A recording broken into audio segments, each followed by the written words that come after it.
He'll figure it out, particularly if he has a defense to work with. Now, last night was not impressive. Obviously, we've seen they're vulnerable against the run. There is no doubt about that. They got smacked around a little bit. But the flip side to it is that, again, even though they lost the game, you still sort of put up 27 points. You're trying to get the feeling that maybe, just maybe, him and LaFleur will figure it out. In the end, what it comes down to with Aaron Rodgers, do I have faith in him? Yes. You give this man a defense, you give this dude enough bites at the apple. I don't think there will be another situation where he's in the red zone 7 different times and only comes away with 3 touchdowns. I don't think there will be another situation where he's at the 5-yard line on 6 different occasions and he can't get it in the end zone. I don't think that's happened. I don't think we bet our money against Aaron Rodgers in those identical. You just said he was in decline earlier in the show. I said that over the last couple of years, this is what we're seeing from him. But the flip side to it is that, again, Mike McCarthy, that what the relationship reportedly wasn't great. You got a new head coach right now. You're trying to figure things out with him. You might have had the authority to audible. You might have had the authority to make play calls and what have you. But you might have wanted to vibe with this new guy because you are undefeated. You want to show that you have faith in him. You want to give him the benefit of the doubt, et cetera, et cetera. There could be a lot of things that go into the equation. I have no idea.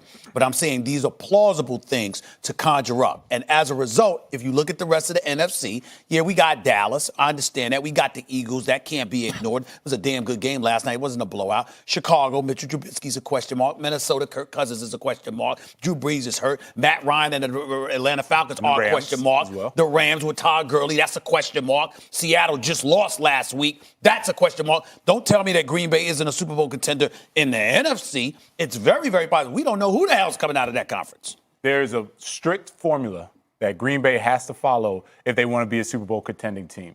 And it goes run the ball first, play good defense, and then let Aaron Rodgers do his magic. If they get away from that formula, they got to 3-0 with that formula. Then they got away from it yesterday. And they reverted back to what you just said. Same old story, same movie. We've seen this thing. It's a rerun. They revert to that, no chance. There is absolutely no chance that they're a Super Bowl contending team. But they can get back to that formula because it was good enough to get them to 3-0.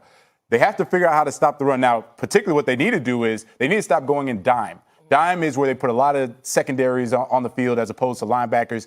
If they get away from that and actually put some big guys that want to tackle and not make business decisions. They invested in their secondary in recent years. They did, and I understand that because it's a pass-happy defense. But all of a sudden, when you run up against a Philadelphia that says, I don't care about passing the ball. Carson Wentz doesn't care about getting his numbers. We're just going to run the ball right at you. If you're going to face that again with the Dallases of the world, with the Todd Gurleys of the world, so you have to get back to that Think about formula. before this season started, real quick, Stephen A. Who do you think was the most talented team in the NFC North? In the NFC North? Before the season started. Before the season was Chicago. Right. And if you didn't hear Chicago, a lot of the Sharpies, right, were saying, actually, it's Minnesota.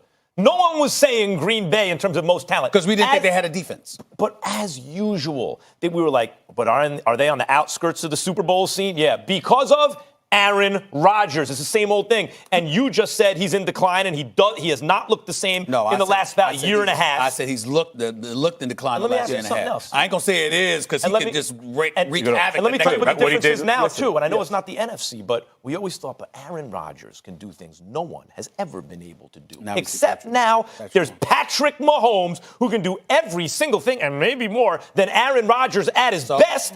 And Mahomes got offensive weapons everywhere and a coach that clicks with him who understands modern offense. But why do you talk like just because Mahomes could do it, that suddenly negate what Aaron Rodgers brings to the table? And in other words, what I'm trying to say to you is that, like, for example, we can sit up there and talk basketball all we want to, for example, and talk about the individual skill sets of a particular individual, right?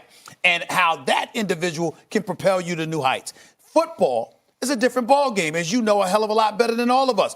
Aaron Rodgers can't help your defense play better. He can't help your special teams perform. There's a lot of different components. But you talk like, oh, my goodness, now we got somebody that could do what we thought or what we saw Aaron Rodgers do and maybe even a little bit better. Like, that takes away from Aaron Rodgers, and it doesn't. I'll tell you why it does.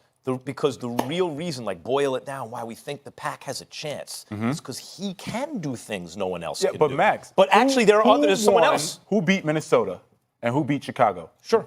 Who beat them already? The defense. Green Bay. Yeah. So if we're going to talk about... But the defense played a big part. Which is fine, and that's why I said there's a formula for them. It's a very strict formula. But if we're going to talk about the Chicagos of the world have a chance because of talent, or maybe Minnesota because of their talent. No, I don't think so. They got beaten by Green Bay. No, but I don't think so. I think they're flawed. I don't believe in Trubisky. I don't believe in Kirk Cousins. So none of the NFC North has a Super Bowl contending team. No team from the NFC North will make it to Super Bowl has a chance. And none of them are contenders. You can say that there are three teams in the second or third tier of teams. Can I say this to you? Chance, Let me answer this question. I would say yes, and I would say Minnesota. Do you know why? Because they are a different team when Dalvin Cook is on that field. Yeah, exactly. If you've got a defense and you got a running back like this brother, who, by the way, is averaging 6 yards a carry. Who's got to stay on the field, by the way. I understand we all know that. But the point is, if he's healthy and on the field, yes. Kirk Cousins complete 58% of his passes. He's been almost garbage. But you got a running game, you got a defense, it matters. You believe that Kirk Cousins is going to come through under pressure with No, the I'm money just on the saying. line? No, I just finished saying a running game and a defense can propel you. If you put Aaron Rodgers on the Vikings or the Bears, you have a Super Bowl contender. Because you have to look at the formula. The NFC North is built all the same way, and what LaFleur is that? Their Super Bowl hopes are going to hit LaFleur. They have to